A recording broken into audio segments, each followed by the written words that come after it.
Okay, so living shamanically in an unstable world.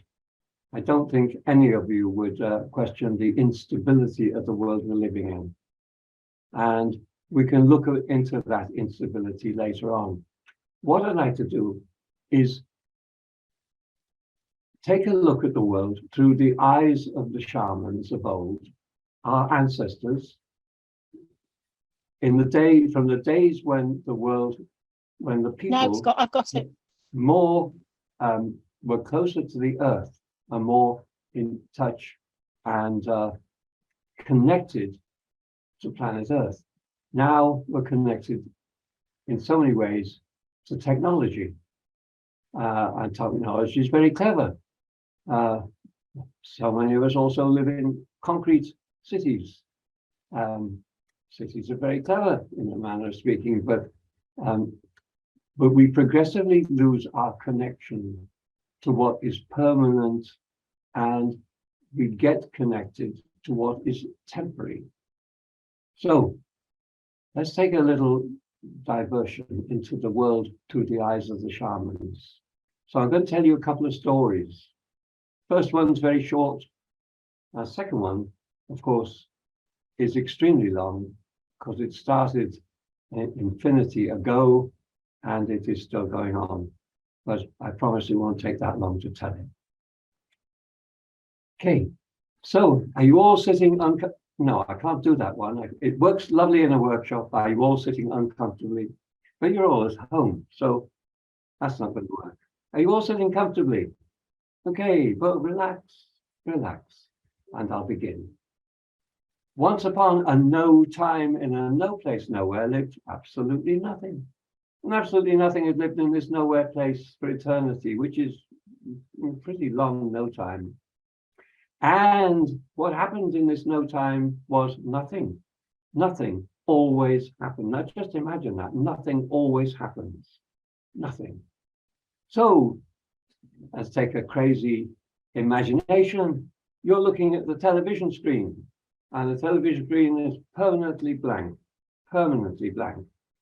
As you look at the television screen, you realize it's not actually there. It was in the corner of the room, but then the room isn't there. No, nothing is there. Nothing. Well, can you imagine how bored the absolutely nothing was? Should be able to, because in a manner of speaking, we're all part of the absolutely nothing. So we were there in some form or other. And so the absolutely nothing did the only thing nothing can do to become something. It split itself into two, and we know them as the yin and the yang, the feminine and the masculine, all the polarities that make the life that we live in. And of course, with two polarities, things begin to happen, particularly with the feminine and the masculine. Has that not happened to you in your life? The difference. And so the dance of life began, all sorts of things began to happen. And the absolutely nothing was so happy that things were happening that it began to laugh. And it laughed and it laughed and it laughed until it laughed so hard it burst in a great big bang and became a universe in space and time. So, cutting a very, very long story, very, very short, here we are. Here we are. The absolutely nothing became absolutely everything. It created for itself incredibly vast, multiple points of view. Every human is a point of view, every animal is a point of view, every bird, every insect from a different perspective is a point of view. Every little being, every plant has a life. Everywhere there's life. And in all the life that is organic and has polarities to it, male and female,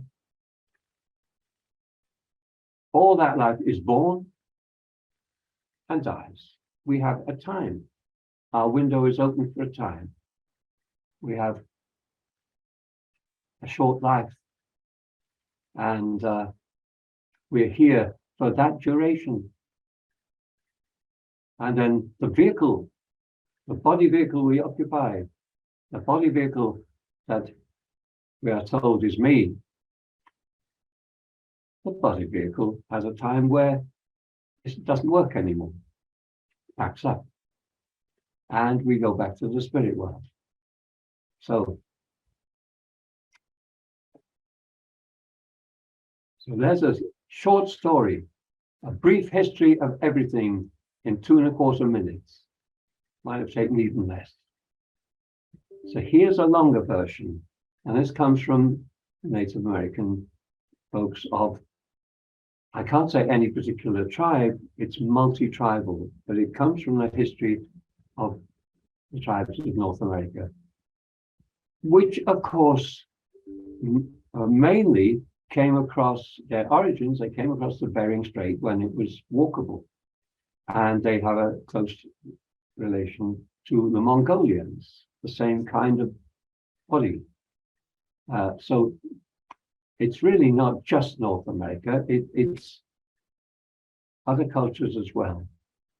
And it's the universal teaching. And it goes like this. In the beginning was great-grandmother. Great-grandmother Wakan. Wakan means holy. It means connection. It means, in effect, the web of life, the interconnected web of life. But until such time as great-grandmother is joined by great-grandfather, the web is not created. The web is in potential only. And so great-grandmother Wakan is joined by great-grandfather Siswan or Sequan, the lightning bolt. So picture this, like great-grandmother, a circle. Great-grandfather, the lightning bolt, through the circle. And then think of the yin-yang sign from the other side of the world. It's just two versions of the same concept. The unity becomes duality. And in duality, things happen. In duality, there is growth and change. Duality never stops. Unity is a lovely idea, but it doesn't. I used to tell a story of the unwritten book of Harry Potter. Are you all familiar with Harry Potter? Well, it doesn't matter. Hopefully, most of you are. Okay, so the unwritten book of Harry Potter, and this is Harry Potter in unity, not duality. Harry Potter gets up one morning and he is driven to the station by Mr. Dursley to get the train to Hogwarts. He goes through to platform 9½, he meets his friends, and he gets on the train, has a wonderful journey. Lots of those goodies that they give you on the train. And he gets to Hogwarts, and everything is just hunky-dory and wonderful. He had a great term. The only thing that's missing is the course on defense for dark arts. Because there are no dark arts anymore, so you don't need a course on what doesn't exist. They've been finished. And Dumbledore's in fine form, and all the teachers in fine form. He has a wonderful term. Back on the train with his friends, another lovely journey. Met at the station by Mr. Dursley and finds he's been given a bedroom, and everything is lovely at the house of Dursley. Now, wouldn't that make a fantastic movie?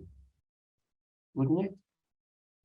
There's no story. There's no growth. There's no development.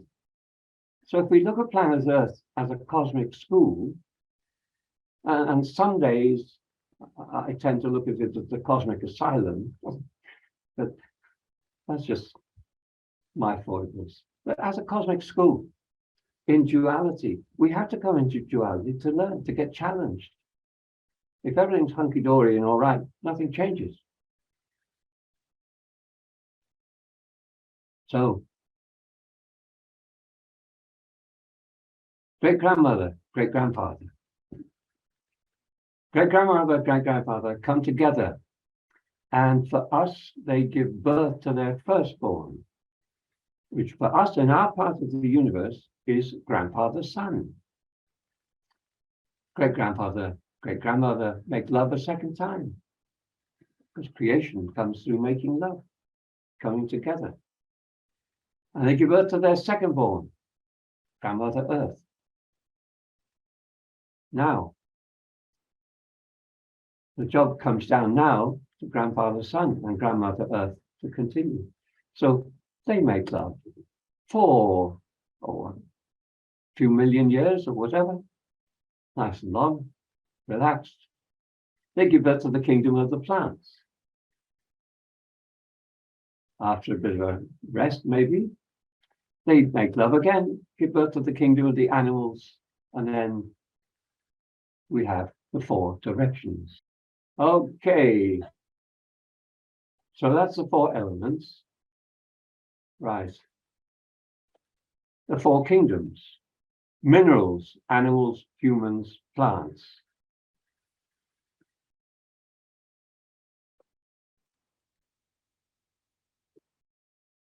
The four times: the past, the present, the future, the timeless.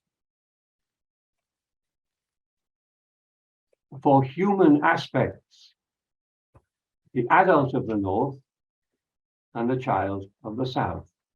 The south is the past, the water holds memory. The plant kingdom grows through water.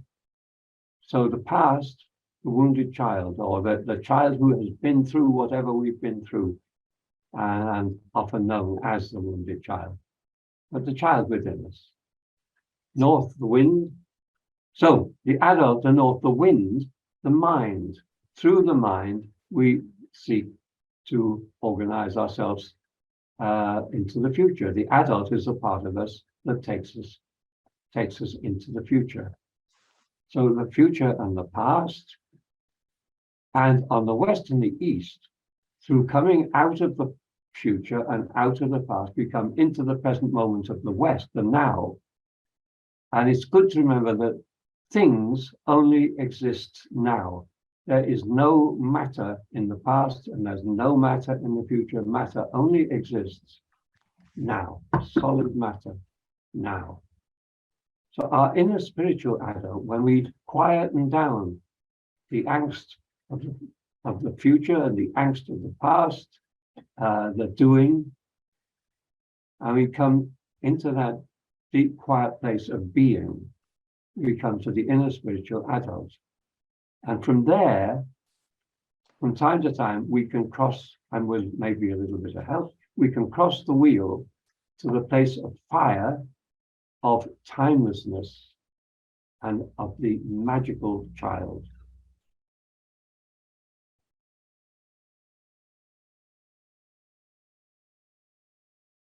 Now, in fairy stories, the prince marries the princess and lives happily ever after. In human life, the prince marries the princess and all hell breaks loose. Well, but of course, in the fairy stories, there's only one person. The adult, who can be the prince or the princess of everyday life, marries the inner princess or prince, the opposite polarity, the inner self. The other half of the self. At the same time, the wounded child melds with the magical child, and the wounded child is healed. And so that is the meaning behind the fairy stories of prince marrying princess. It's we ourselves marrying our aspects so that we then are living in real balance. Okay, so let's move on to the next one. Right, so here's the whole works. The four elements: fire, earth, water in the south, air in the north. Okay, so the four elements, the four kingdoms: the mineral, the plant, the animal, the human. Four aspects of ourself: our adult, our mind, our child, our emotions in the south, our inner spirit adult of the west, and the magical child of the east. And 4 times. In the west, the present moment, the moment of now, the only time that things exist. In the north, the future, catered for by the adult. In the south, the past, the memories of the child, and all ourselves up to this point. And in the east, like the fire, the timelessness, those magical moments. Now, how do we get the magical moments? Well, we were kids. We played, we got lost in the game, whatever it was, we got lost and we got out of time, had no meaning. And then the parent comes in and says, it's time for bed, or whatever it might be. And the child says, can't be. Do you remember that? Those moments of timelessness. As we get to adults and we get older, it gets a little more difficult. Along the way, sex can be a very good entry into timeless moments. But as the saying so often goes, it's too short. Oh well. Anyway, but so can the dance, so can meditation, so can time in the wilderness, time alone. So can so many ways take us beyond. So can a sweat lodge. Okay, now let's go to the next. Let's look at the next line down. The allies and enemies of each direction. So the south is the inner child, the place of water and plants, and of the past. The enemy of fear versus the quality of trust and innocence. So feel into that within yourself. That's second chakra. So fear versus trust. Right now, the way the world is, that's a very big one. Who can we trust? Our ability to trust is getting challenged. But of course, it's not really about trusting humans. It's ultimately about trusting our deep self and trusting the world, the spirit world, which is what we're really in while we're having a human experience. To trust in existence, in creation, in creator, in the ultimate powers that really be, rather than the human powers that are trying to get a bit of advantage over and above the rest of us, which is definitely not a trusting. Okay, fear versus trust. We come to the West. The West is the body, the physical, everything physical, everything that is now. And so the enemy of the West is death, because of course death ends our journey in this body. The shamans call physical death, death, with a hyphen, death. Because along the way we can die to many things. We can also become dead while alive. Times of deadness, and from time to time we can see semi-dead people around us. And the quality needed is deep introspection, willingness to look deep within. That's what we're challenged forever to do, to look deep within and to stop fooling ourselves and playing ego games, and to get down to the nitty-gritty of our own self. And that's the pathway to staying alive while we're here in a body. And ultimately, of course, death is going to claim us and take us on because we're not immortal. But death can be our friend. Nothing to fear. It's a natural transition. It's going to come anyway. Let's go on to the north. Wisdom. When I was taught this, I was taught that the ally and enemy of the north is clarity. Whenever I used to teach it as clarity, it caused all sorts of confusion. So I had to change the words. So I changed it, wisdom versus bullshit. Now that's really straightforward and plain. That's easy to see. There's no doubt what is wisdom. Well, hopefully, what is really wisdom and what is really bullshit. That's nice and clear. And that's the task of the adult within us, to keep searching for wisdom through knowledge. Now, here's the thing. Knowledge, knowing, inner knowing. When we know something, we no longer believe it. We know it, which is superior by miles to belief. If you take the word literally according to its meaning, we believe things, but we don't know. We affirm things that we don't know. That's a belief.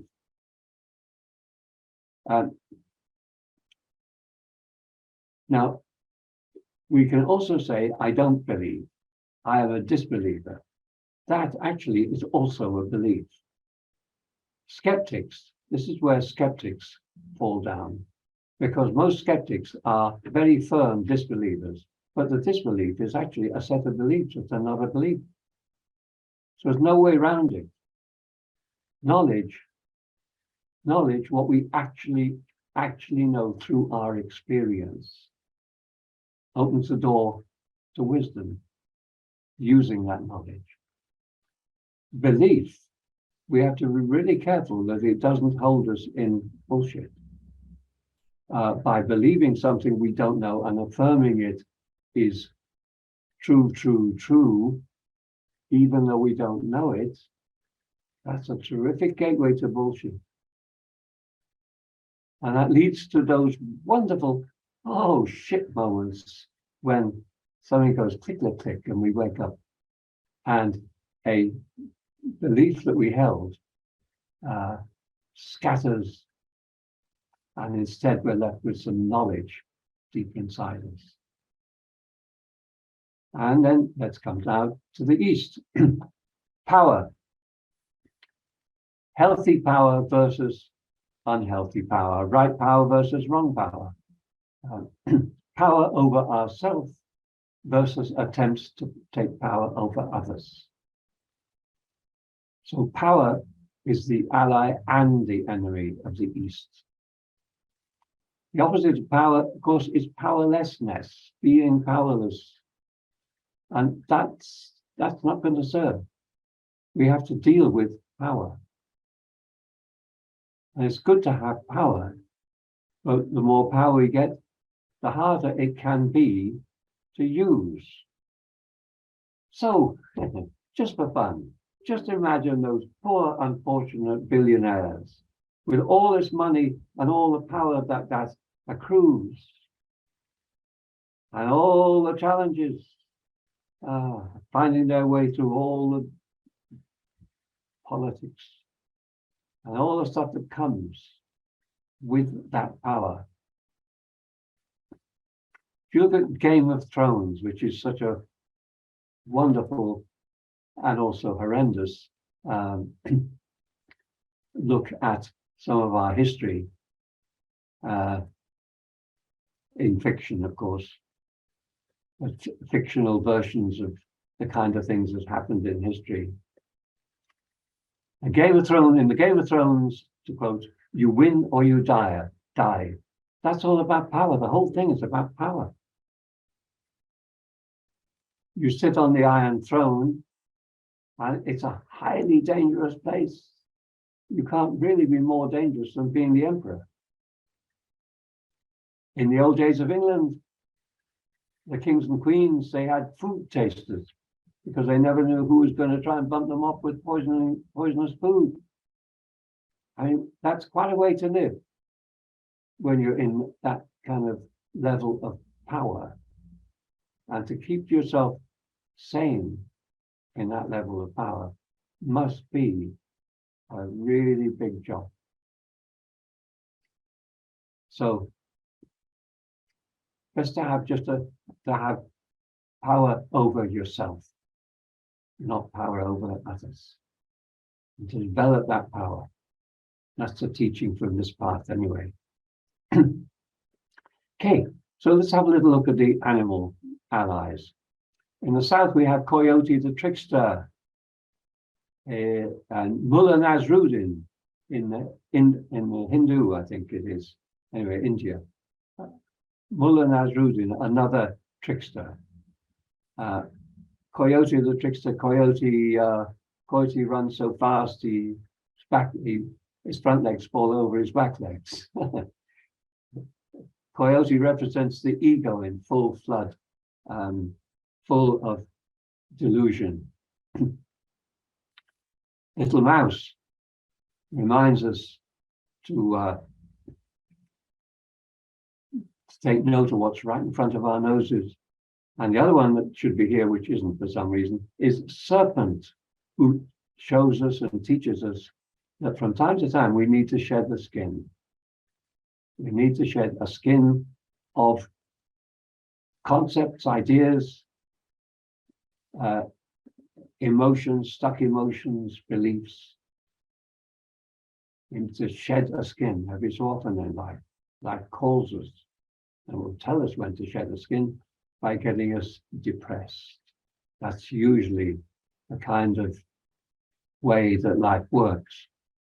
Or things get on top of us, things start challenging us from many directions, and we get depressed. That's a sure sign that we need to shed the skin.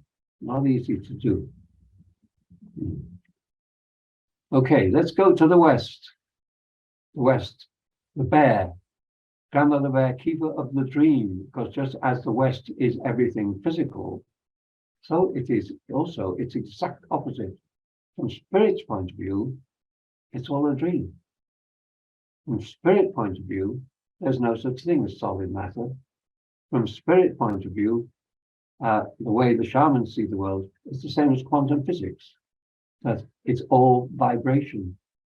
And the Bible says it quite straight right at the beginning. In the beginning was the word. What is a word? It's a vibration that carries meaning.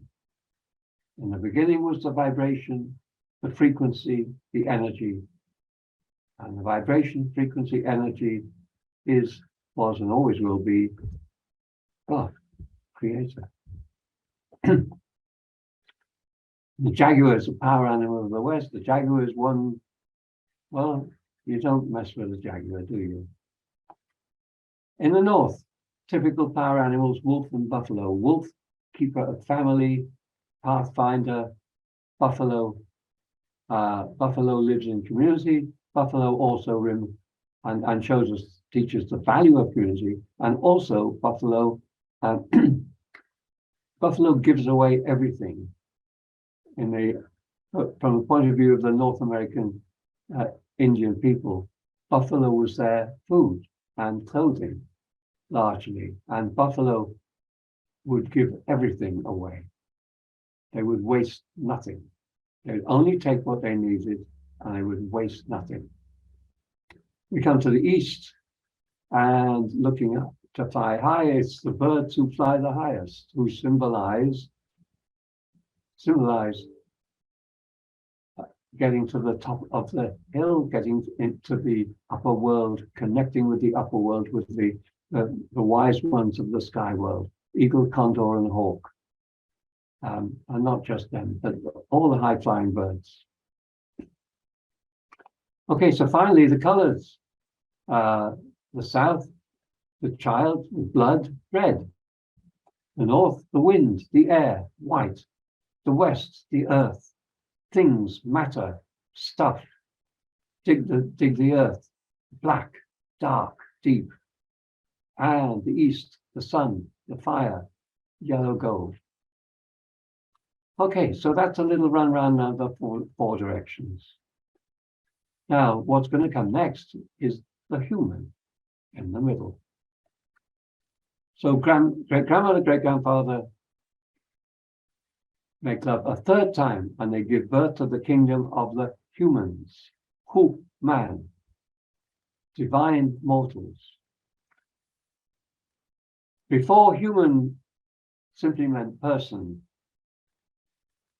it meant a divine mortal. If you put a hyphen between the two words, hu, man, divine mortals, because we are the mortals with the frontal lobe consciousness. We're the mortals who can think for ourselves, who can make our decisions, who can create what we have thought of outside of ourselves.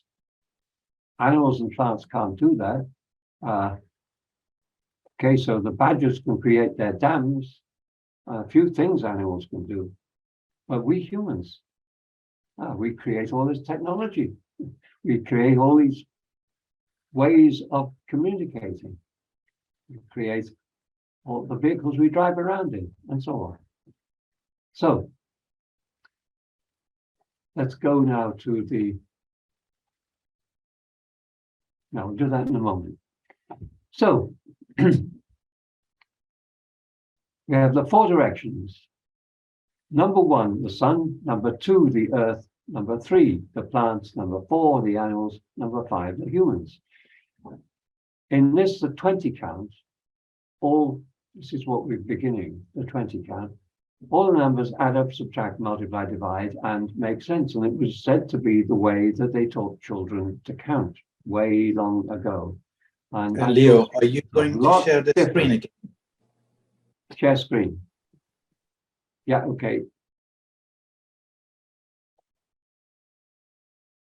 It's a lot different. So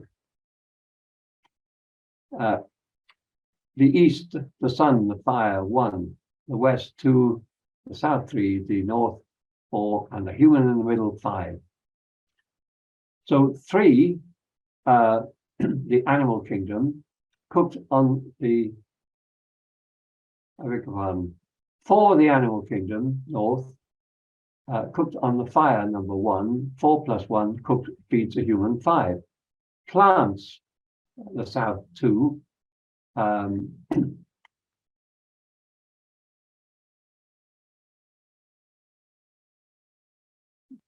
where am I going? Sorry, plants, the south, 3, cooked, grown on the earth, west, 2, 3 and 2, 5, feeds a human. A human, 5, now going through the fires of life, 1, becomes an ancestor. And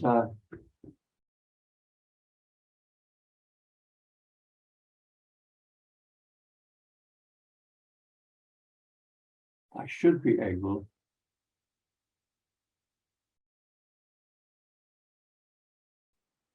No, I'm sorry, I can't. I was going to put up the non-cardinals, but I can go there to the 20 count. Okay, so 5 humans. Humans who have been through the fires of life, 1, become ancestors, number 6. Ancestors are history, the present and the presence. Ancestors, we have 3 lines of ancestry, our mother line, our father line, and our spirit line, not to be forgotten. And you can see that in twins many times, that even though they come from the same egg, maybe, they can be very different people because they're different spirits have come in. Okay, a human 5 living on planet Earth 2 makes 7. A human 5 plus 2, 7. 7 is the dream of life. Now here, this world, as we've discussed, is predicated on 4, fire, earth, air, and water, the building blocks of this life. The spirit world is predicated on 3, great spirit, creator, and the yin and the yang, great-grandmother, great-grandfather. 3, 7, therefore. 4 and 3 make 7. 7 is the dream of life, spirit's dream to create itself into everything that is. And it's also our dream of life. are symbols of life experience. And for us, actually, it's our dream place. By dream, I mean intention, which is really the governor of most of our life, our intentions. In shamanic terms, we tend to call it dreaming. Okay, so a human 5, now add 3, plants, emotions, energy motion, water, energy motion. 8 makes 8. 8 karma, the lessons we've come to earth to learn. Our book of life, sacred law, which the law by which things ultimately exist. Also our patterns, our habits. The ways of being that we've inherited, that comes from across the wheel, our ancestors. Number 6, our ancestors, from our parents and all our growing up. So we get patterns and habits from our past, which then become our challenge to adapt to who we really are and who we really wish to be. So a lot of work in the number 8. It's also number 8 is really interesting because it's the one symbol that you can that repeats. You don't have to take your pen off the paper to keep writing it, and that's pattern. It's embedded in the symbol pattern. Okay, so a human being 5, and we add 4. We add the mind, the thinking, our thinking process, and we get to number 9.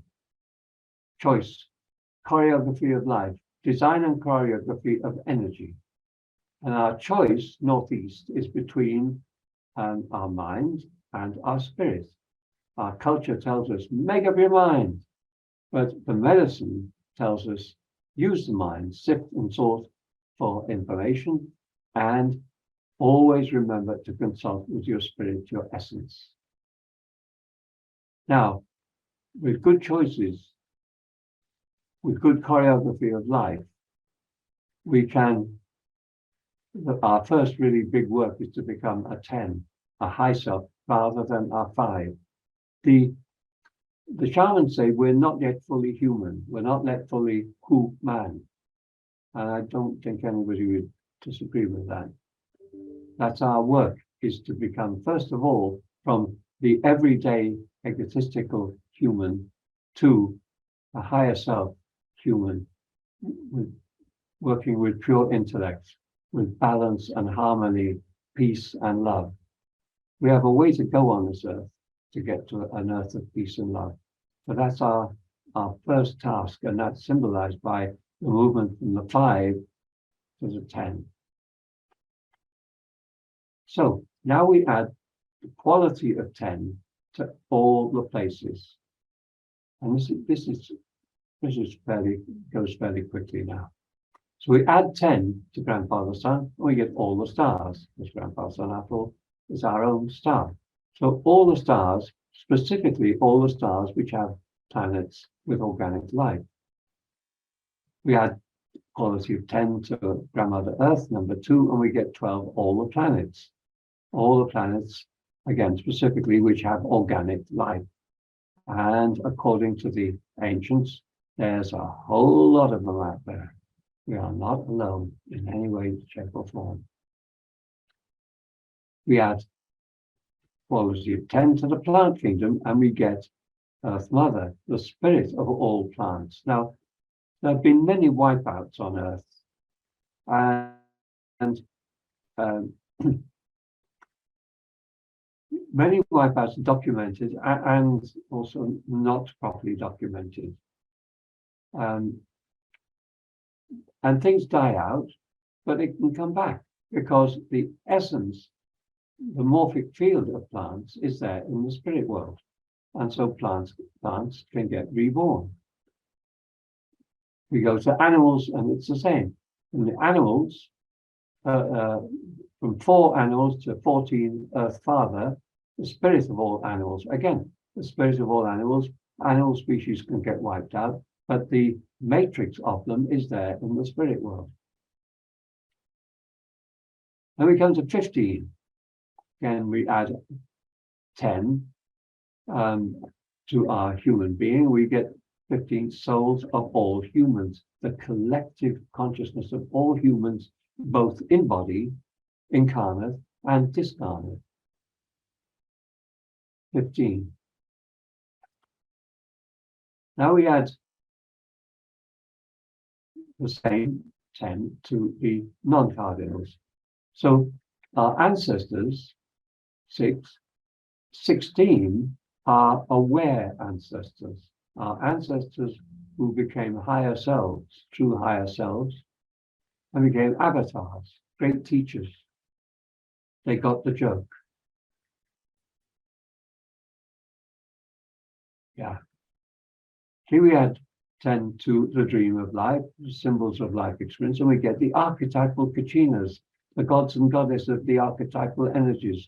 For example, the Greek gods and goddesses, the Orishas, the 20 of the major arcana of the tarot, all those are maps of the archetypal energies of life. We add 10 to sacred law, karma, and we get absolute justice. The karma masters, the keepers of balance and harmony, the keepers of the Akashic record, the keepers of balance in this realm.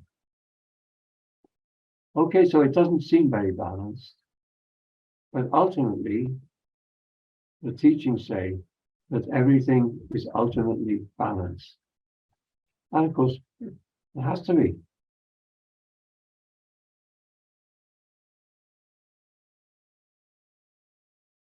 has to be, and this existence keeps going. It just keeps going. Okay, so we add 10 now to 9, choice, design and choreography of life. And what we get is the original choosers. Great-grandmother Wakan, great-grandfather Sisquan. The original choosers, great-grandmother, great-grandfather, chose to become everything in the circle. Except, of course, the 20 in the center, Great Spirit. Now, point here, Great Spirit is placed in the center in the West because Great Spirit has sought to incarnate into this realm. The souls of all humans are placed in the East because we humans, we are seeking to go back to the spirit world. We're seeking to reconnect with the spirit world. So that's why those are placed in what might seem like the opposite directions. So that's the essence of the 20 count. So let's look at this now. If great-grandmother, great-grandfather, we'll go reverse. From 20 to 19, great-grandmother, great-grandfather send forth a piece of themselves, a spirit, to have a life on Earth, to go to the school of planet Earth. And so a spirit, they make an appointment with the appropriate karma master for the spirit, and the spirit goes from the 19 to the 18, a visit with the karma master. Okay, so karma master pulls out the Akashic record for that spirit, and so what past lives? What lives did that spirit had? What does the spirit learn? What does the spirit need to learn? When I'm doing this in a workshop using live people, usually I really like to put people in all these different directions. All sorts of things come out of it. But I usually make a few jokes about, well, what kind of a life would you like? Oh, nice, peaceful life. Ah, well, you're going to learn about peace? Ah, well, how about warring parents? That'll teach you about peace. So we figure out, anyway, concepts as to what would really serve that spirit in incarnation. And of course, it's bound to have some of the opposite of what the spirit would like, because we learn by our opposites. So then the spirit goes for an appointment with the kachinas of the archetypes and collects a mixture of archetypal energies that go with the challenges that they're going to want to work through. And then they go round to the 16 and the 6, and they stand in the queue, so to speak, for a body vehicle to be created by appropriate parents who will give them the lessons that will really benefit them for this lifetime. And then years go by, and one day there they are in the middle of their own circle of life. And the inner circle disappears, the outer circle disappears, and they're left right in the center. And they begin their journey round the Star Maiden's circle, which is the inner circle around them. And that's for another day. So that's where we get to today, right now. Okay, so I hope that was informative and interesting. And of course, I can send you very easily all these diagrams. So I hope that's got things started. And what I'd like to do is invite you into sharing circles. Let's see.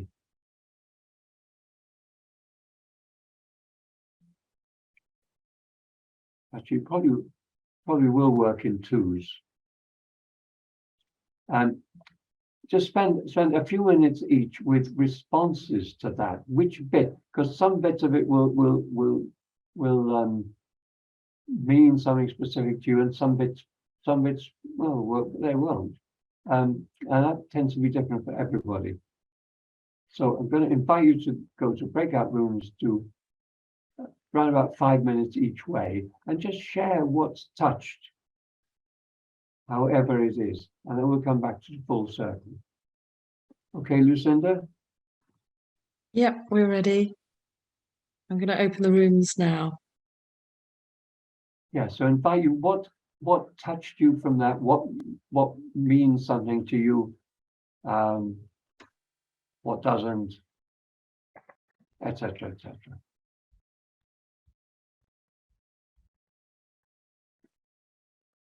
And come back to the full circle, and we'll share all together.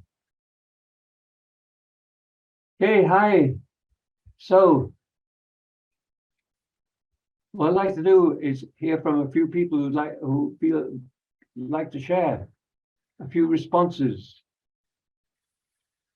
and from that we'll come to the next part. Okay.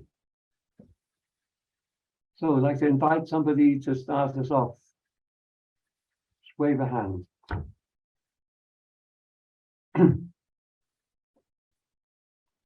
Yay, Lisa. Hello. Yeah, hi. Yeah, Hi. yeah, just wanted to say, yeah, I'm really looking forward to this 6-week course, and I've read the books, but I was saying to Trevor it was quite a while ago, so it's nice to see it mapped out, really. It's sort of the complexity and all the different layers of it, and I particularly was struck by the bit you did at the end where you went backwards. Yeah. In the sense that, yeah, in terms of reincarnating, if you like, for what we're doing this time round. So yeah, no, it's really interesting and resonating. So no, I look forward to working with it. Good. Yeah, when you look at the 20 count, there's two movements there. The movement from the sun and the development up to the 10, the human being, the high self, the advanced, balanced human being. From there on, it goes to all the great powers, but it's like that's in a way, that's a culminate, that's a big center point. Let's say that's better than to say that is the big center point of the wheel. And so you can go backwards.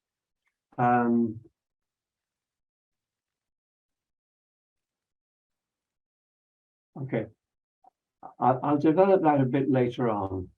I know what I'm trying to say, but the words aren't here, so I'll come back to that later on. Okay. So who else is ready to put something in? Yeah, Martin, hello. Yeah. Hi. Well, I was just saying to Miriam, I've heard you explain this with my not understanding. And I get little bits to understand it too much, I think. And I have to say I don't get it all. But that's okay. That's okay. And every time you explain it, I maybe get one other little thing. But maybe I have a small brain, but it's hard to get all the interactions. I don't quite understand why 5 and 1 is 6, and how they, grandfather, son is 1, human is 5, and that makes our ancestors. It's some of those connections I don't quite get. Please don't explain, it'll get there eventually, but I love it. I love it. Good. Okay. Yeah, I've only been at this for sort of 35, 40 years. I've explained, I've been through the 20 count many, many times. And sometimes I can hear it coming out of me clearer, and sometimes not as clear. It's not a simple, straightforward thing, because there's so many interlocking things, and yeah, I need to stop there, because otherwise I'll just I'll add bits in as we go, which will make it more and more explicable, because I know there's certain places which are difficult to see the sense in them. Okay, anybody else? Somebody else?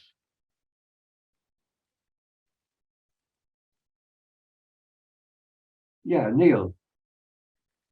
Hi. So, well, Davina and I were having a chat, and then I just loved the fact that you can use it as this amazing storytelling tool. If you kind of circle around the shield of everything, you can almost cherry pick a different idea from each of the parts, and just begin to even sing a song or tell a story from it. And that's right. I love that about it. And then all of a sudden I started trying to problem solve one of life's problems, just day-to-day problems. And I said to Davina, well, really, I've got the air, which is the thought, and this clear thought, what I want in the future. And I'm almost battling against the earth to make it happen. And then I kind of realized that there's another, a whole bunch of places that I'm not looking to for help in trying to make those two things happen. So if you wanted the fire and the water, I'm not really considering what allies I can make with the places that are in fire and water to help me with the situation. And it was really clarifying. And in the end, Davina says, well, maybe you're just thinking too much about it, and there's far too much air going on about it. And it totally made sense. Yeah.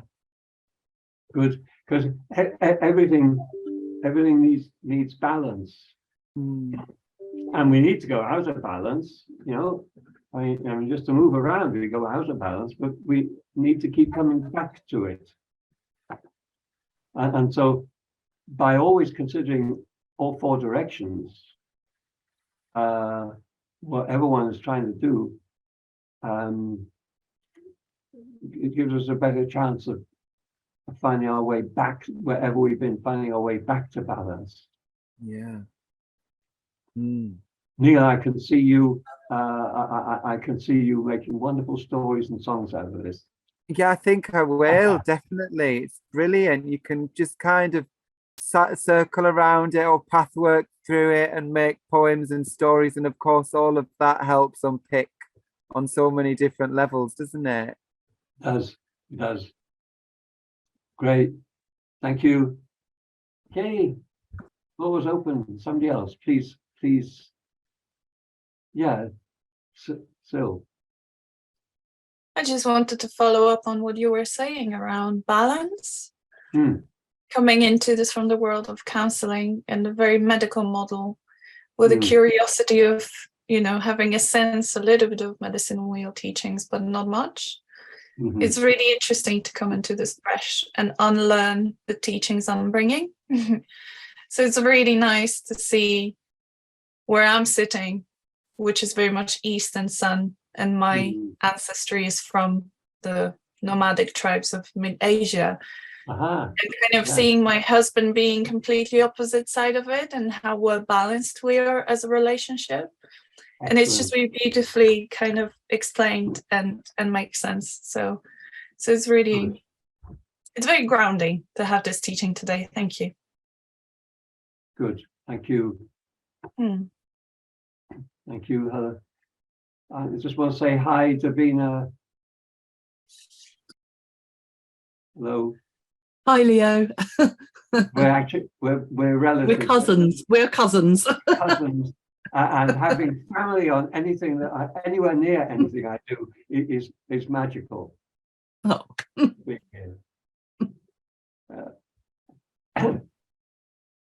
Okay, yeah. Once upon a time, I had a different kind of life, a compliant life, but I'm glad to say that was a long time ago. Finished in 1975. Okay, there must be somebody else with who would have a word to share.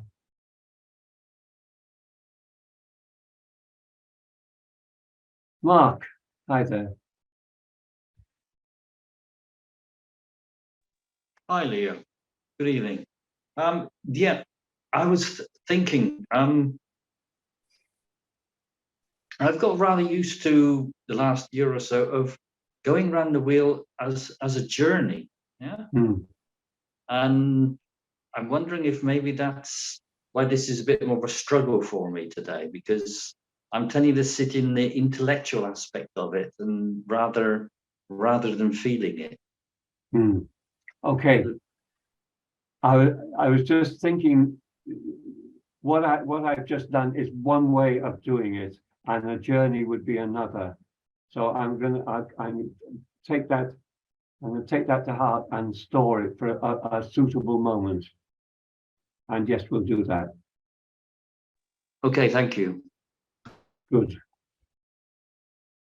Anybody else? Okay. Yeah, Davina.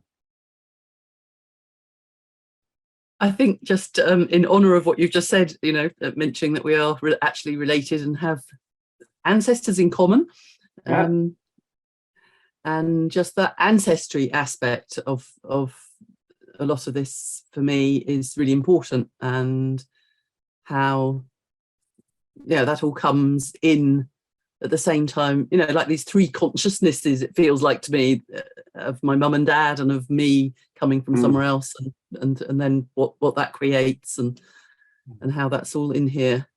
And I'm also thinking about a thing my mum used to talk to me about, was about the maths of the, because I used to study maths, and she'd say, "Oh, to explain this to me," and about because she was very interested in this stuff, and the unity. I think that's, she would talk about, and how, the whole can be made of the 1 and the 4, or the whole can be made of the 2 or the how you could start with the 11 but then look and see what that's made up from. How, rather than that way that we often learn maths, which is almost like, we go 1 2 3 4 5, but we start with the whole. I think that's the thing that's, I've realized is the thing that really speaks to me. Yeah. Hey, thanks. Yeah, your mum was the one of my generation that I could talk to about all this stuff. Most of the rest Yes. of the family, inevitably not. I think that's the same for, probably the same for most of us. Mm. Okay. Okay, so 20 count is the foundation medicine wheel. And nobody that I know, including me, ever got it the first time heard. Nothing like it. I heard it numerous times. In fact, I remember being a bit bored with more medicine wheel teaching way back. But it was when I got it that it's our totality, it's our lives, all these different bits of our lives. Then when it went for me, when it went click, it's been a basis for keeping me in reasonable balance and harmony in this highly, as we know, highly challenging and somewhat crazy world. And so, yeah, what else can I say? Okay, so let's take a look now. Yeah, let's take this into a form of a journey. So I invite you to relax, and we'll do the next bit in the form of a journey. We'll do a little revisit, and then we'll move on to the next part. So relax, relax.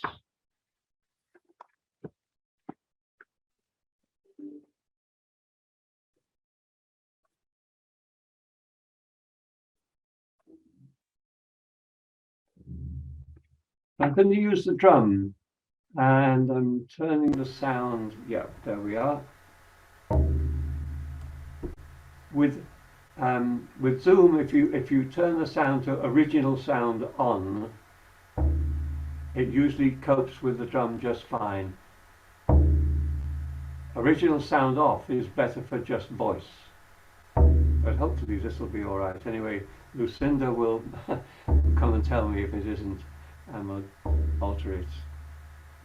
So invite you to relax, relax, nothing to do, but time to relax, time to take yourself into your inner place.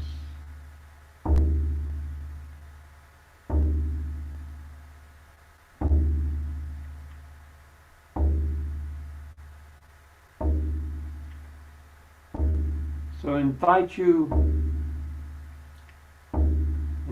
gently to drop out of your body and feel yourself in the meadow, beautiful meadow.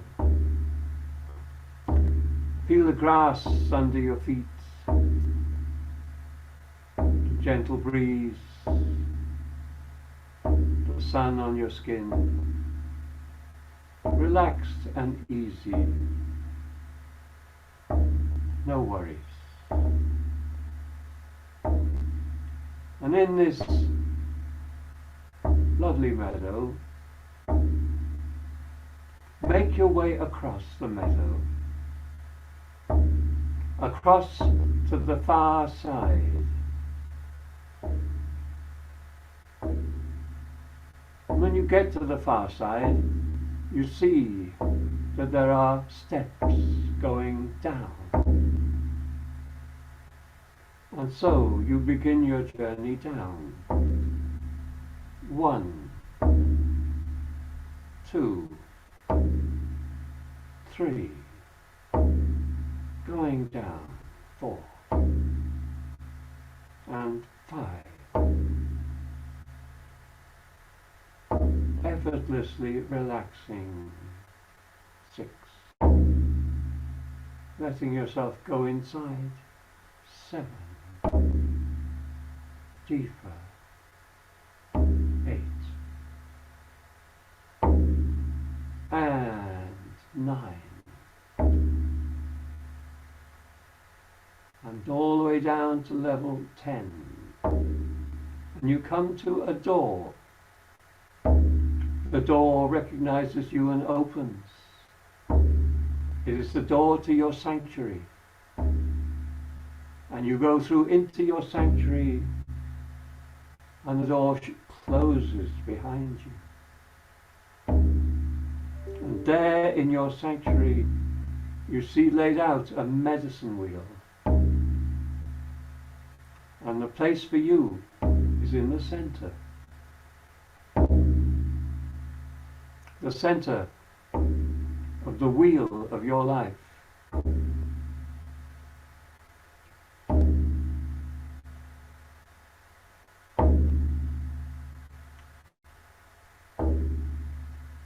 And so you face the east direction.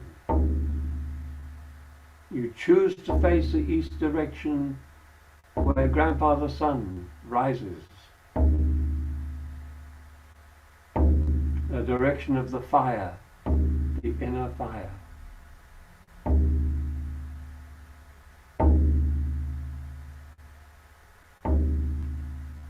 And you turn to face the west, direction number 2. The earth, the minerals, the present moment, everything that is physical.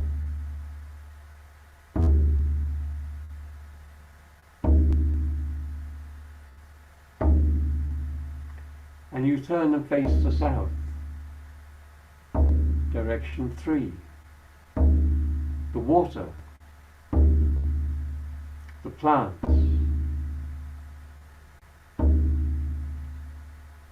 the child part of yourself.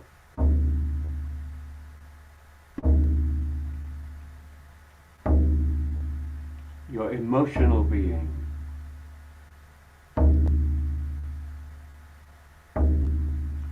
And you turn around again all the way and face the north. The wind, the breath, the mind, your thinking process, the adult aspect of yourself.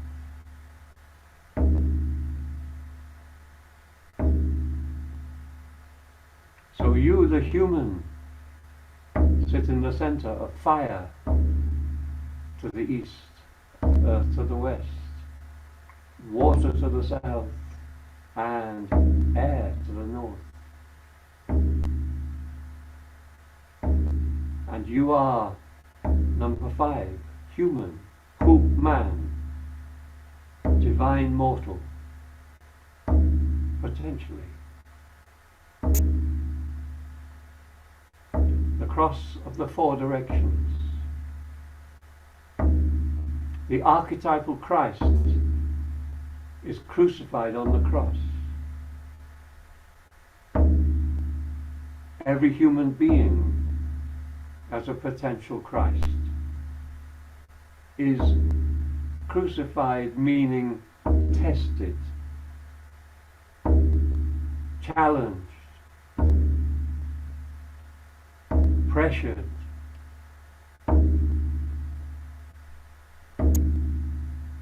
on the cross of the 4 directions. The cross of fire, earth, air, water.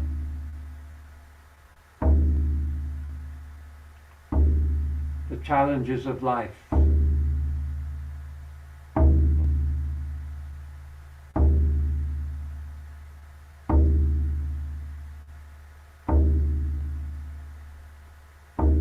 Now we turn to the non-cardinal points. So imagine the cross now with the legs. The swastika, in other words. Long before it was purloined by Adolf, the swastika meant somebody, it represented somebody who turned their own wheel of life, who was in the process of, if not having already done so, of getting down off the cross. No longer dependent. And And so turn to face now between the east and the south, between the fire and the water, the place of ancestors, history, all that's gone before, the place we come in to life and we go out of life.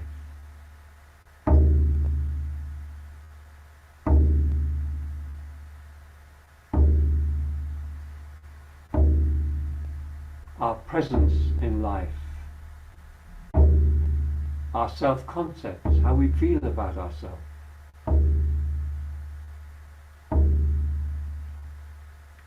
The gifts from our ancestors without whom we wouldn't exist. The many gifts that enable us to have this life. And the burdens, the unfinished business that they left with us.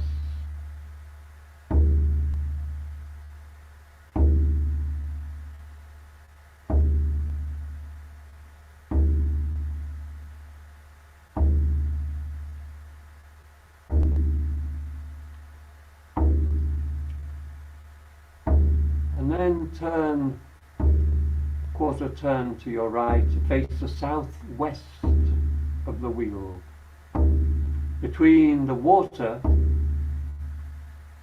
and the earth. Mix water and earth together and we have mud. Actually, we have fertilizer. Earth on its own without water is not fertile. Water without earth is not fertile. Put the two together and we have the magic mix on which life begins. The plants grow.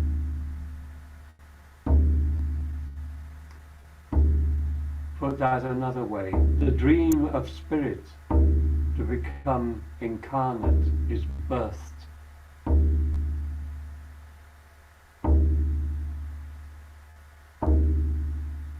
And this too is the direction of our own dreams,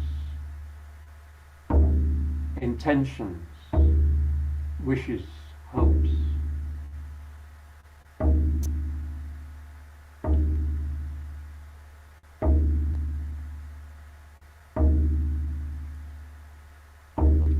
And then move on to the northwest and face the northwest.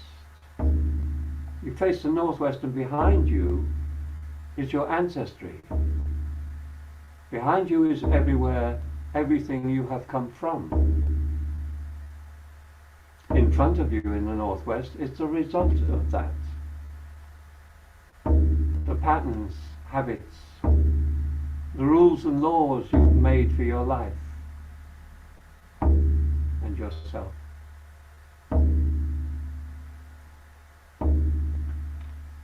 All the gifts and burdens from your ancestors cross the wheel with you and become your karma, the lessons that you came here to learn.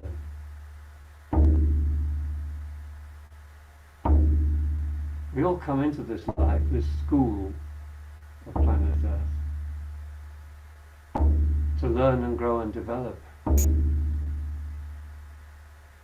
That's what the ancients say, roughly.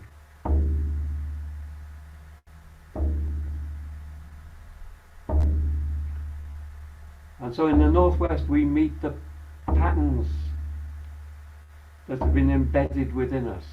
And our challenge is to reinvent those patterns and therefore ourselves to whatever extent we seek to do so.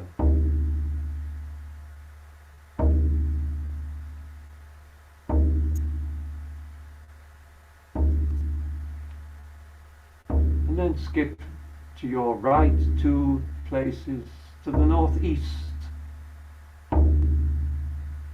Facing the northeast between the wind, the air of the north, the mind, and the fire and the spirit of the east.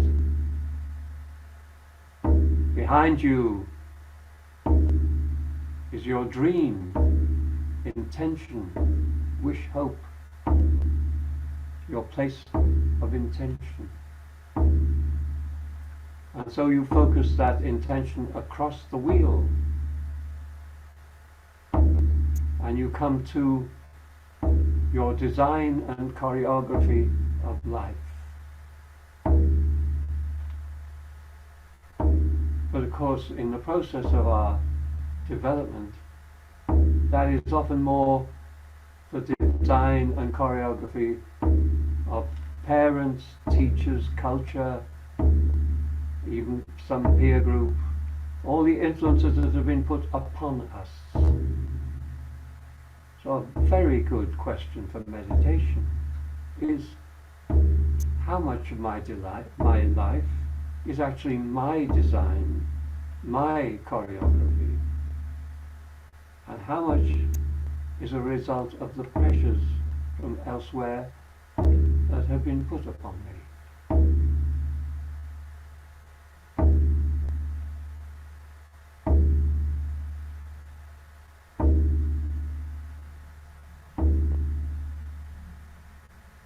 So that's the essence of the four non-cardinal points. Our places of power to move and change.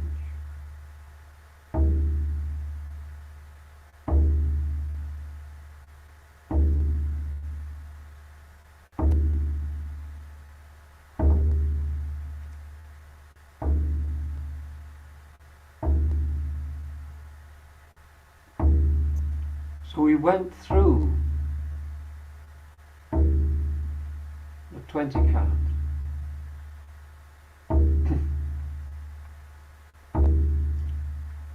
And so I invite you now, sitting in the center of your wheel of life, to face the south.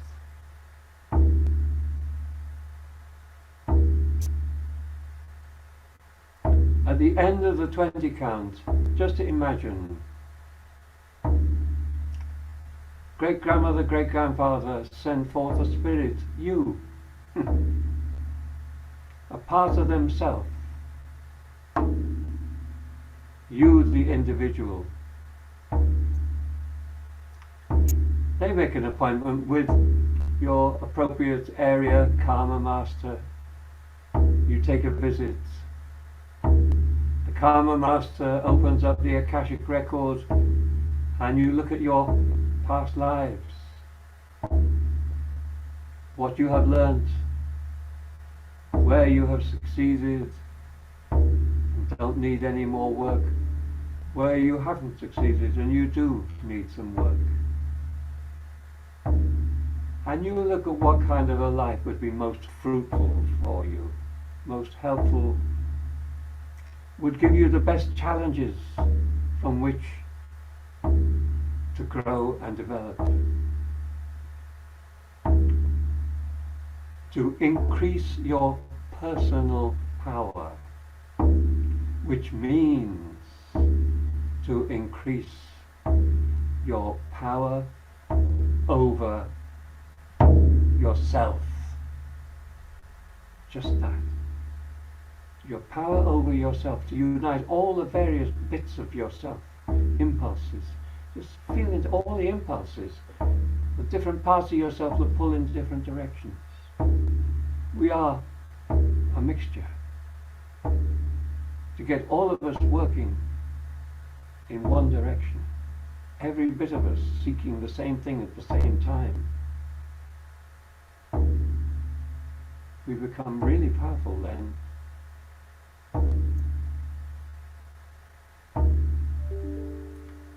So, agreement with your Karma Master of the overall concept of the next life on planet Earth. And you pay a visit to the archetypal energies and you pick up a little bunch of archetypal energies that's going to help you. And you come round to the southeast, to the place where your ancestors to be are getting together to create a body vehicle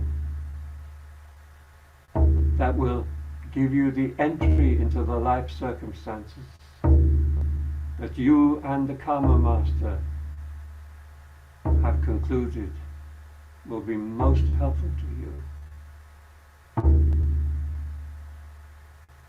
And so you see now from the spirit world the little body in the womb,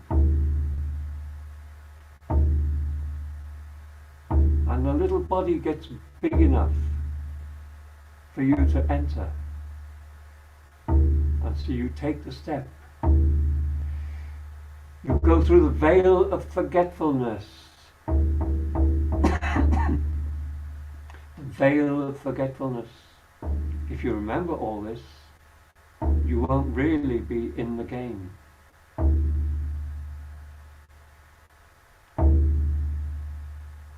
You go through the veil of forgetfulness and you enter the little being.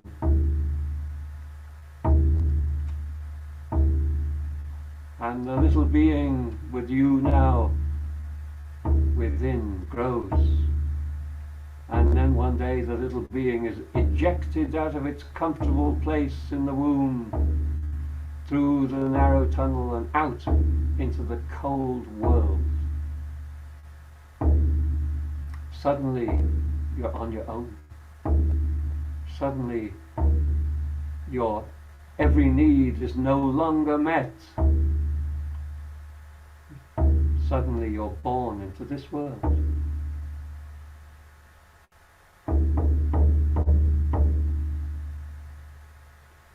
And lo and behold, in the blink of an eye, 10, 20, 30, maybe 40, maybe 50 years go by, maybe more. And here you are in the center of your star maiden circle, in the center of the wheel of your life.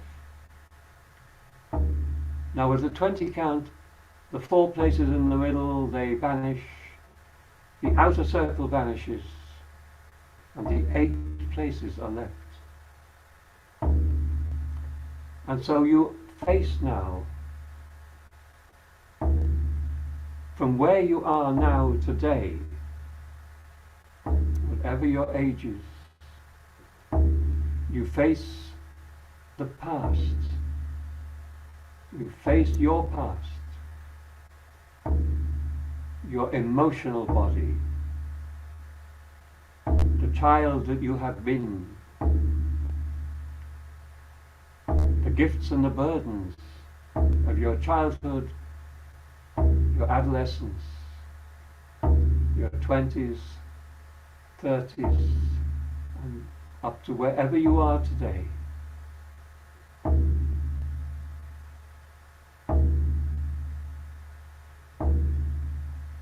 And the question to ponder is, how was I wounded? It's part of life to be wounded.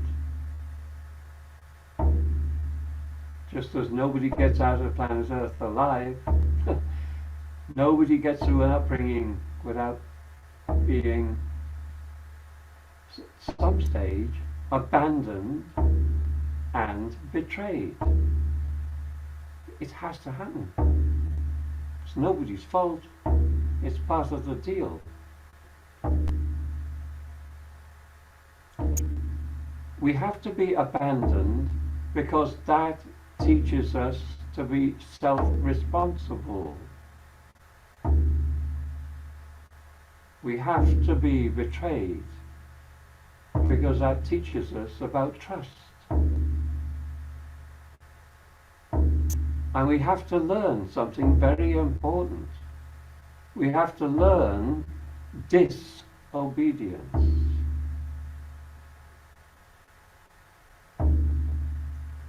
A completely obedient person is completely powerless.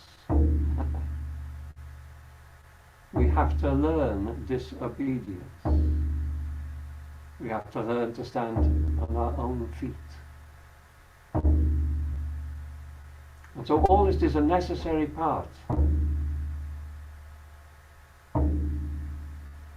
We need to look back at just how the wounding took place, and if there's any harmful bits of that left within us, then we have some work to do. So from the south, we move to the southwest to face the dream. And the question from the dream place is, what happens in life now which trips you back into a wounded place? In other words, how is your dream interfered with from outside? What happens in life, in daily life, that trips you into any negativity inside?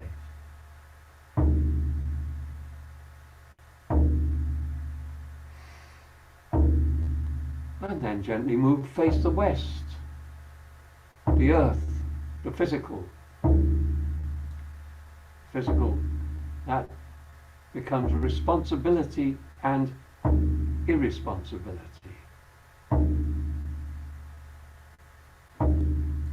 And a very good question from this place comes with the phrase, if only. Do you carry with you any if onlys? If only this hadn't happened, if only that hadn't, or had, if only it had all been different.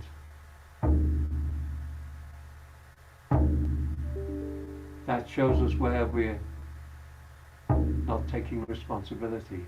And we face the northwest.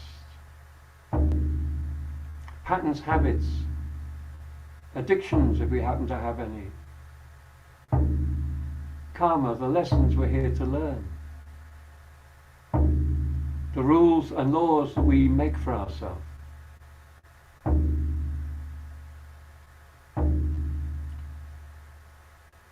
That's a study we'll go further into. We move to face the north. The north, the wind, the mind, our thinking process, our knowledge and our beliefs. And any bullshit we may have picked up along the way. Very easy to do. And so the work of the north is sifting through beliefs as to whether they serve us now or not. And any concepts and ideas we may have picked up that actually don't serve us. That's a bunch of work in itself.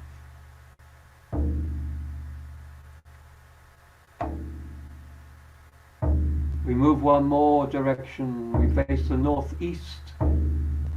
We face our design and choreography of life. And here, I mentioned a question earlier.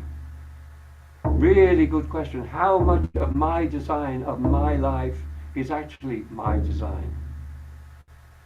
And how much of it is parents, school, culture, peer group, other people, other pressures?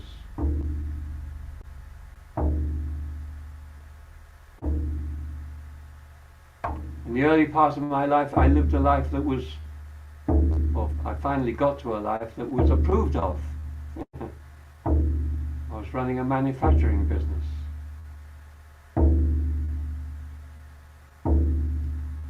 And that lasted very nicely for 10 years. The last 2 years was just too hard for words.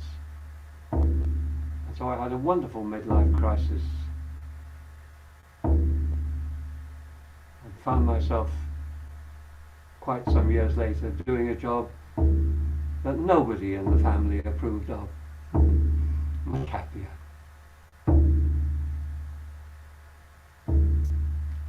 But it surprised me too, because I had no idea. I went went from one step to another, just following my nose, and ended up somewhere I'd never ever thought of.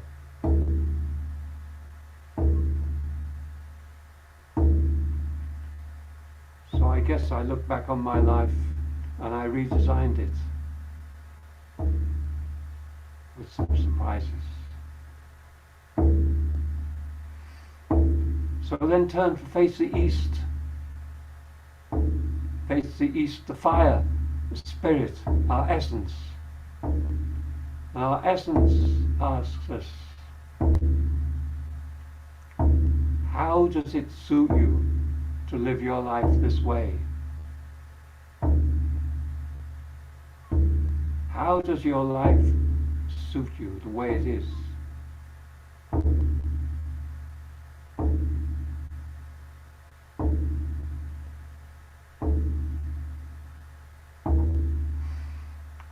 And invite you to turn to the last place, the southeast, facing back to your ancestors.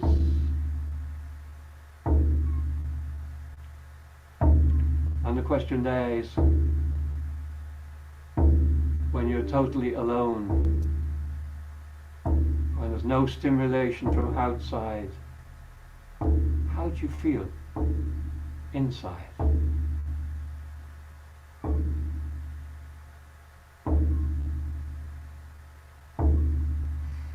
And that's called the circle of foxes. It's half of the medicine wheel of the star maiden's circle. The star being Grandfather Sun, the maiden is Mother Earth, and it's a circle of life between the two. It has two parts. That's the first part. And it's time to invite you, we leave it there, invite you to use that as a meditation, to let any questions, feelings, reflections that come up, to feed you, to feed your being.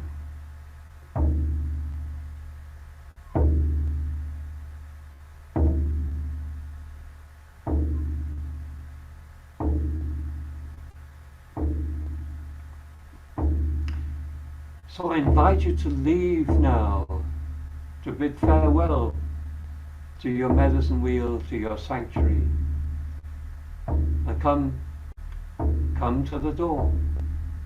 And the door opens and lets you out and closes behind you, because that's for you only. And there are the steps, and so you come up the steps, coming up 1, 2, 3, 4, 5, 6, 7, 8, 9, 10.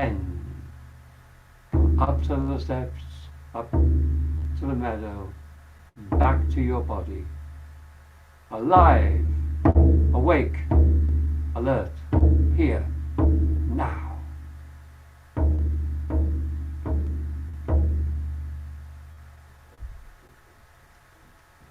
Oh.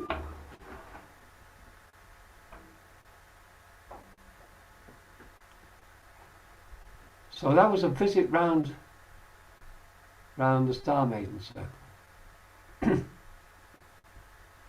I'll send you all, I'll email to you all the maps that we've used, so you have them. So any reflections on that journey? Feelings? Anything? Any aha? Or any oh shit? Any responses?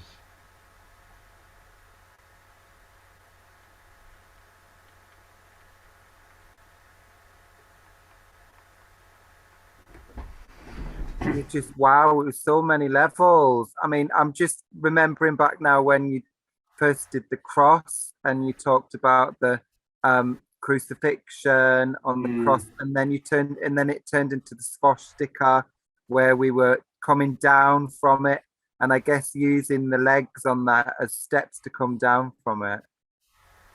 It seems like years ago when you told us that, actually, now come to think of it, because it was such an far out journey. Good. Totally awesome. Yeah. Okay, Davina.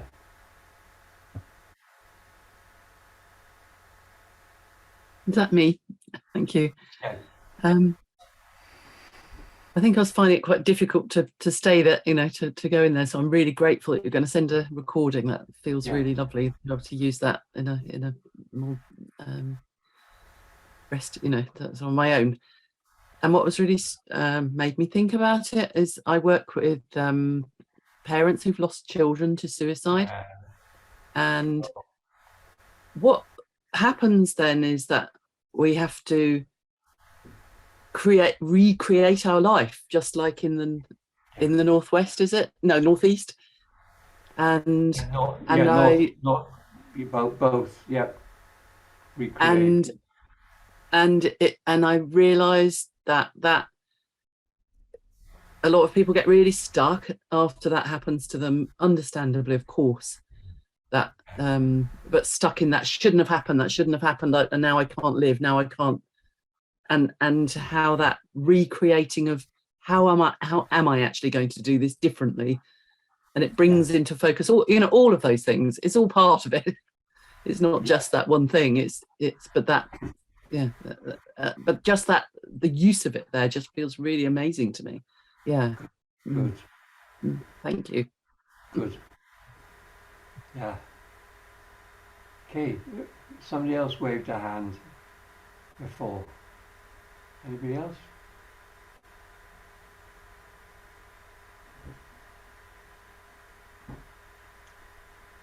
Anyone else? Okay. What I'm hoping to do, is to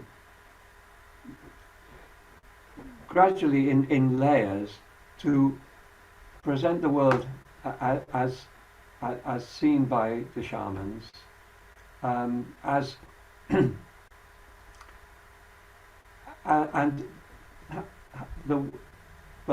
within the crazy world we're living in, the only person we can really, yes, we can help other people, but the only person we can really work with in total is our own self.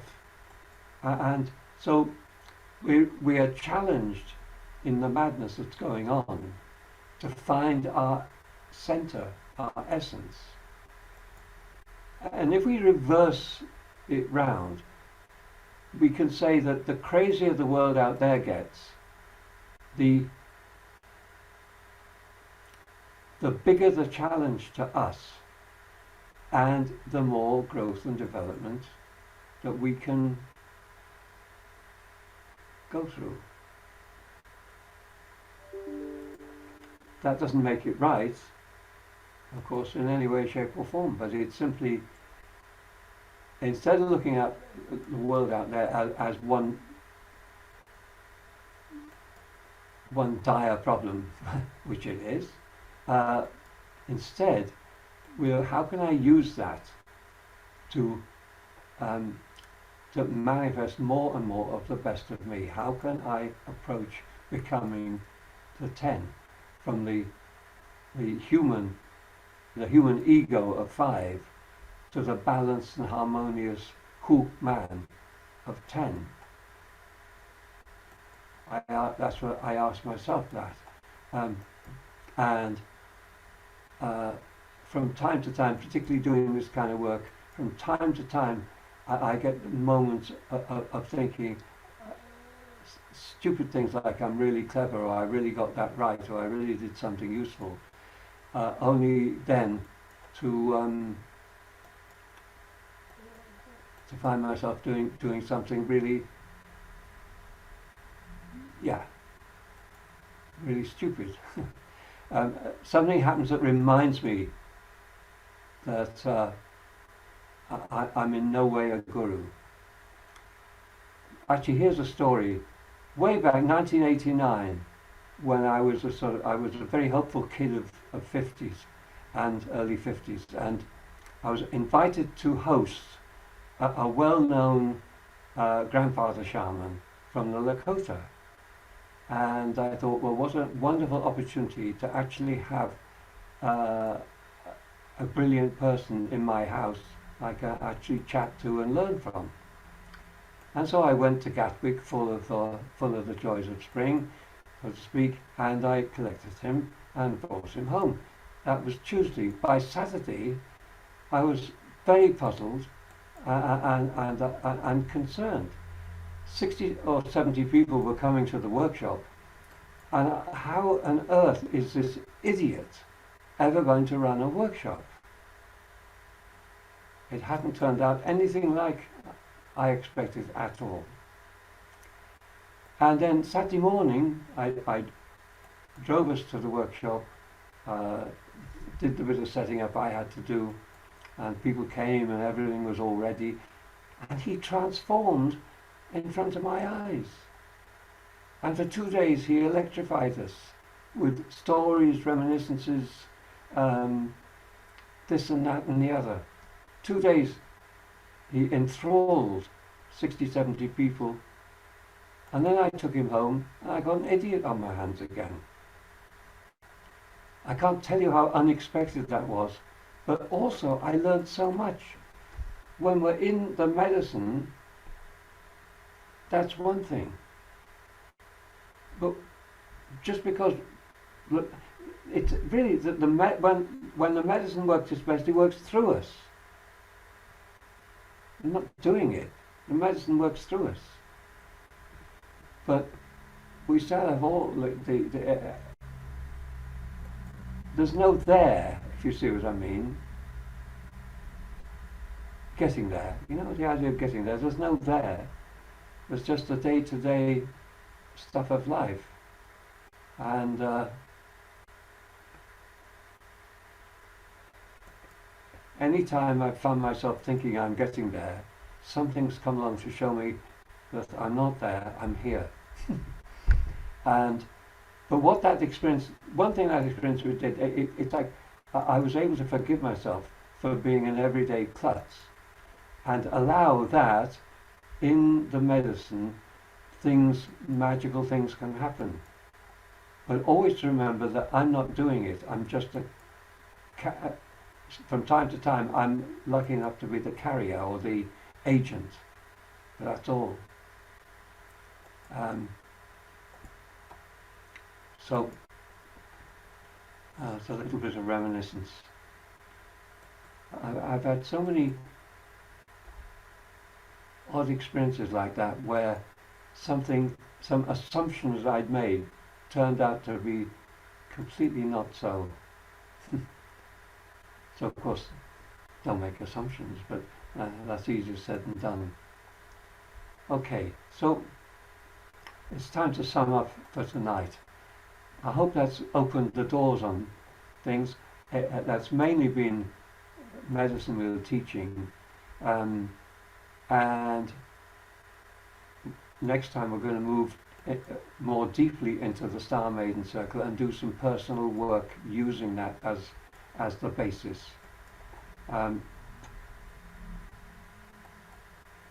So, yeah, Graham.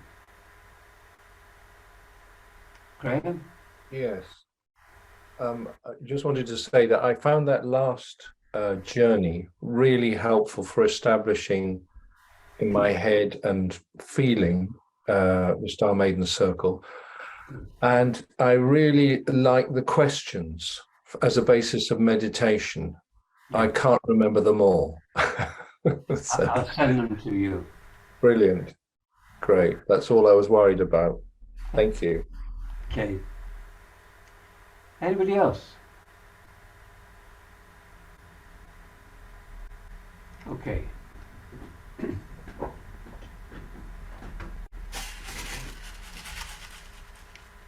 So, let's thank the spirit powers for being with us. And I want to send a very big thank you to my teachers and all the people that helped me to get a handle on the medicine wheel, to get to a place where I could use it for myself and pass it on.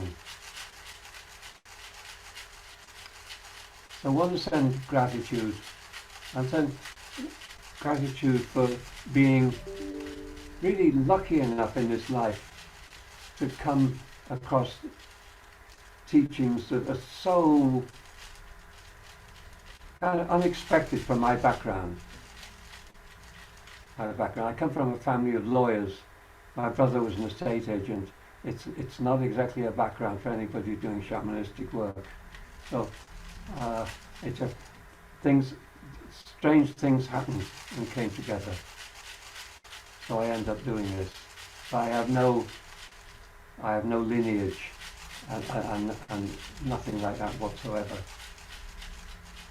I want to give thanks for the weirdness of this life and the extraordinary way this life can propel us from one place to another. And yeah, I want to give let's give thanks to the spirit world. We all got born, we all went through all the stuff, we all survived that early stuff. We're all survivors. We're all here and we're all now. And let's give thanks for this crazy mad life. And let's remember, if life was all sane and everything was nice and comfortable and wonderful, like the little story of Harry Potter, there'd be nothing to do. There'd be no struggles. There'd be nothing to win. But there's lots. So, peace and love and blessings. And thank you all for being with this. Thank you. Bye.